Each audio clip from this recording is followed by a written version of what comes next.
金剛經云：若以色見我，以聲音求我，是人行邪道，不能見如來。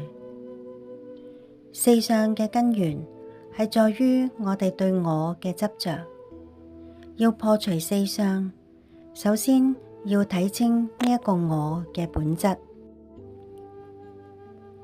所謂我，只不過係五蘊和合而生嘅色、受、想、行、識。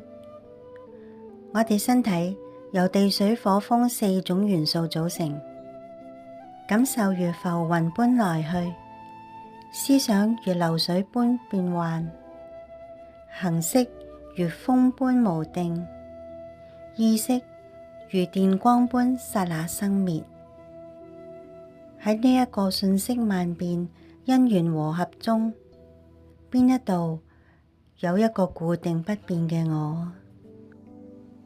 當我哋牢牢咁去找住我嘅概念，就會產生分別嘅執着，認為呢一個係我嘅流年，呢一個係我嘅優秀，呢一啲係我嘅尊嚴，於是就陷入咗二元對立嘅陷阱。香與臭，好與壞，高與低，呢一啲嘅對立都係源於同一個錯覺，將暫時嘅因緣聚合當作咗係永恆嘅真實。要破除四相嘅關鍵係在於覺照。當我哋食榴蓮嘅時候，只係單純咁去品味佢嘅滋味，而唔去賦予我嘅榴蓮咁樣嘅標籤。當人哋去評價我哋嘅時候，我哋只係客觀咁去接收信息，而唔去黏着我受到傷害咁嘅念頭。就好似明鏡照物，來者即現，去者不留。具體嘅修辭可以從小事做起。食飯嘅時候專注食飯，唔好去諗呢個係我喜歡食嘅。工作嘅時候專注當下，唔好去計較呢個係我應得嘅。咁漸漸嘅，我哋就會發現，所謂嘅我相，只不過係習慣性嘅執着；人相，只不過係投射嘅幻影；眾生相，只不過係分別心嘅遊戲；而受者相，亦只不過係時間概念嘅錯覺。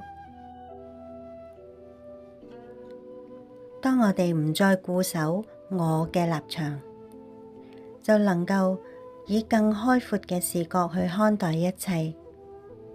榴蓮仲係嗰個榴蓮，但係香臭之別已經唔再困擾內心。